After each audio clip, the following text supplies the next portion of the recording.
جی بہت بہت شکریہ جناب چیئرمین صاحب. سب سے پہلے تو میں آپ کو آج اپریشیٹ کروں گا کہ آپ نے بہت اچھے انداز میں آج ہاؤس کو جو ہے وہ چلایا ہے, اور میں ریکویسٹ کروں گا کہ ڈپٹی اسپیکر صاحب سے بھی آپ ریکویسٹ کریں وہ ذرا ہم سے پیار محبت سے پیش آیا کریں. ڈپٹی اسپیکر صاحب اور اسپیکر صاحب ہمارے بڑے ہیں. جی ہمارے قابل احترام سر, ہمارے زیادہ قابل عزت ہے, ہمارے لیے بہت احترام والے ہیں سر. اچھا سر, آج ماشاءاللہ اس ہاؤس میں بڑی اچھی ڈیبیٹس ہوئیں, بڑی اچھی باتیں ہوئیں. اس سے پہلے تو میں اس ہاؤس میں جب بات کرتا تھا میں یہ محسوس کرتا تھا کہ شاید یہ صرف ایک ڈیبیٹ کلب ہی ہے, لیکن میں سمجھتا ہوں کہ نہیں, اگر ہم سیاستدان آپس میں موو فارورڈ کرنا چاہیں تو ہم کر سکتے ہیں, لیکن کچھ وجوہات ایسی ہیں جو کہ ہم قدم بڑھا نہیں سکتے. آج شیر افضل مروت صاحب نے اس ہاؤس میں اپنی اوپننگ کی. شیر افضل مروت صاحب نے جو باتیں کی, میں سمجھتا ہوں کہ جن سے یہ باتیں کرنا چاہ رہے ہیں شاید ان کے ہاتھ میں کچھ نہیں ہے, وہ بے بس ہیں, ان کے پاس کچھ نہیں ہے آپ کو دینے کے لیے. وہ صرف اس ہاؤس میں آتے ہیں, باتیں کرتے ہیں, اسپیچ کرتے ہیں, تنقید کرتے ہیں اور چلے جاتے ہیں. وہ خالی ہو چکے ہیں. یہاں پر کہا گیا کہ جی ایک کمیٹی بنائی جائے ہاؤس میں. میرا یہ سوال ہے کہ اس سے پہلے مروت صاحب ایک کمیٹی بن چکی ہے, آپ کے اطلاع کے لیے عرض ہے, آپ کہیں پیچھے جا رہے ہیں, کانسٹیٹیوشنل, جس کے خورشید احمد شاہ صاحب کو چیئرمین بنایا گیا. وہ کیوں کمیٹی بنائی گئی تھی؟ وہ اس دن اس لیے کمیٹی بنائی گئی تھی کہ اس ایوان بالا میں, جو کہ ایوان بالا میرا بھی ہے, چیئرمین صاحب آپ کا بھی ہے, اس طرف بیٹھی ہوئی بینچز کا بھی ہے, اس طرف کا بھی ہے, اس ایوان بالا میں رات کی تاریخی میں گھس کر 10 اراکین اسمبلی کو رسوا کر کے مار پیٹ کر گرفتار کر لے کر گئے تھے. اور اگلے دن یہاں پر اسپیکر صاحب نے خود اپنی چیئر پر بیٹھ کر کہا تھا کہ مجھے لگتا ہے کہ ایسا نہ ہو کہ مجھے کچھ سوچنا پڑ جائے, اور ہم سب نے اسپیکر صاحب سے کہا کہ آپ نے یہ بات آئندہ نہیں کرنی. بلاول بھٹو صاحب آئے, یہاں پر ایک کمیٹی کانسٹیٹیوٹ کی گئی, اور وہ کمیٹی کا مقصد تھا کہ سب سے پہلے انٹروگیٹ کیا جائے, سب سے پہلے اس بات کے حقائق کو سامنے لے کر آیا جائے کہ وہ کون لوگ تھے جو رات کی تاریخی میں اس ایوان میں گھسے اور اس ایوان بالا سے وہ لوگ ایم این ایس کو لے کر چلے گئے. یہ شرمندگی کی بات تھی. ہم بھی نہیں چاہتے کہ چیئر شرمندہ ہو, ہم بھی نہیں چاہتے تھے کہ اسپیکر صاحب شرمندہ ہو, لیکن کمیٹی بنی تھی, کوئی ایک میٹنگ ہی اس پر بلا لیتے. کوئی ایک میٹنگ نہیں بلائی گئی جناب چیئرمین صاحب, اور الٹی وہ 26ویں آئینی ترمیم اس میں لا کر حقائق جو جس مقصد کے لیے کمیٹی بنائی تھی اس کو دفن کر کے 26ویں آئینی ترمیم جو ہے وہ ہمارے پلے ڈال دی گئی.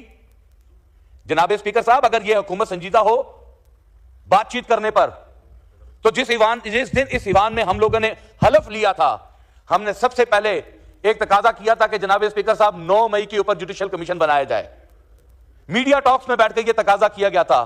اس ایوان میں بیٹھے ہوئے تمام سرکار کی جانب ایم این اے بیٹھک کو تقاضا کیا گیا تھا کہ 9 مئی جو کہ صرف اور صرف استعمال ہوئی ہے پولیٹیکل وکٹمائزیشن کے لیے, وہ اس الیکشن میں ہمارے مخالفین کو جتانے کے لیے استعمال ہوئی.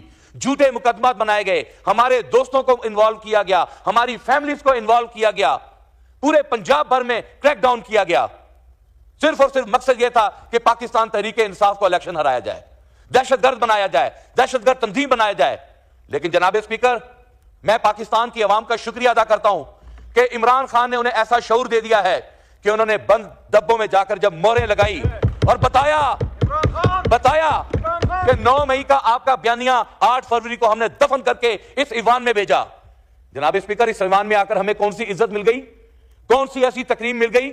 جب ہم بات کرتے ہیں کہتے ہیں کہ جی آپ کے دور میں یہ ہوا, آپ کے دور میں یہ ہوا. یہ اس وقت کہا جاتا ہے جب آگے بڑھنے کا آپ کا مقصد نہ ہو, کیونکہ آپ کو تو یہ سارا کچھ دیا گیا ہے, آپ لے کر نہیں آئے. فارم 47 پر ہم چیخ کر مر گئے کہ جوڈیشل کمیشن بنائے, ہماری ایک نہیں سنی گئی. 9 مئی پر ہماری ایک نہیں سنی گئی. جناب اسپیکر, 26 تاریخ کو یہاں پر گولی چلی. میں حلفاً کہتا ہوں اس رات خواتین, بچے, یقین کریں لوگوں کو کھانا کھلا رہے تھے, پانی پلا رہے تھے. جو یہاں قافلہ آیا تھا اس قافلے کے ہوسٹ تھے, اس قافلے پہ گولی چلی, قتل و غارت ہوئی, لوگوں کو مارا گیا. ہمیں کہتے ہیں کہ فگر آپ کوئی 278 کہتا ہے, کوئی آپ کی اپنی جماعت کے لوگ کہتے ہیں کہ ہاں گولی چلی, ہاں مارا گیا, کوئی 4 کہتا ہے, کوئی 5 کہتا ہے. تو بنا لینا جوڈیشل کمیشن, لے آئیں حقائق سامنے. آپ لوگ کیوں نہیں حقائق سامنے لے کر آئے؟ یہ تو آپ لوگوں کی ذمہ داری ہے کہ حقائق کو آپ نہیں لانا چاہتے. آپ کے تو اپنے ساتھی یہ کہہ چکے ہیں ٹی وی پروگرامز میں بیٹھ کر کہ اگر عمران خان آ گیا تو ہم سب جیل میں ہوں گے. آپ ڈرتے ہیں عمران خان سے, آپ کو عمران خان کا خوف ہے، اس لیے آپ عمران خان کی آواز کو دبانے کے لیے ہر ممکن کوشش کرتے ہیں. لیکن جناب چیئرمین صاحب آپ یقین کریں، میں کبھی تصور بھی نہیں کر سکتا ہوں کہ میرے مخالفین، میرے سیاسی مخالفین مجھے گولی مار دیں گے. میں تصور بھی نہیں کر سکتا ہوں. میں سمجھتا ہوں کہ آج جو ہم پہ گولی چلی ہے وہ پاکستان تحریک انصاف کی وجہ سے چلی ہے. اگر اس وقت سانے ماڈل ٹاؤن کے ماسٹر مائنڈز، جن لوگوں نے یہ سازش تیار کی تھی، جن لوگوں نے سانے ماڈل ٹاؤن میں خواتین کا قتل و غارت کیا تھا، اگر ہماری حکومت میں تحریک منہاج القرآن کو انصاف ملا ہوتا تو شاید پاکستان تحریک انصاف کے آج دن نہ دیکھتی. ہم بھی سوئے رہے ہیں، ہم نے بھی آئی چلائی میں گزار دیا سارا وقت، اور اس کے نتیجہ کیا نکلا؟ آج ہم اس ڈگر پہ کھڑے ہیں. آج ہم اس ڈگر پہ کھڑے ہیں کہ یقین کرے سمجھ میں نہیں آتا دوست کون ہے دشمن کون ہے. ہمیں پاکستان کو آگے لے کر جانا ہے، پاکستان کو آگے لے کر جانا ہے. جناب چیئرمین صاحب، میں نے مجھے شعر و شاعری سے شوق تو نہیں، لیکن ایک نظم میری نظر سے گزری. آپ کو احتیاط سے پڑھیے گا جی، بہت احتیاط سے.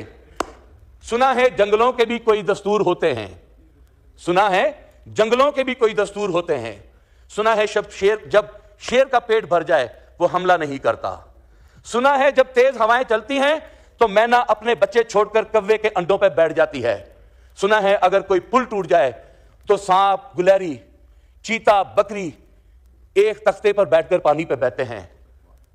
میں دعا کرتا ہوں اپنے اللہ سے کہ یا اللہ ہمارے اس ملک میں کوئی جنگلوں کا قانون ہی نافذ کر دے، کوئی جنگلوں کا قانون ہی نافذ کر دے. جناب چیئرمین صاحب، یہاں پر مولانا فضل الرحمان صاحب نے آج بات کی. جی بالکل، میں آخری ایک دو باتیں کر کے میں آپ کا ٹائم ضائع نہیں کروں گا.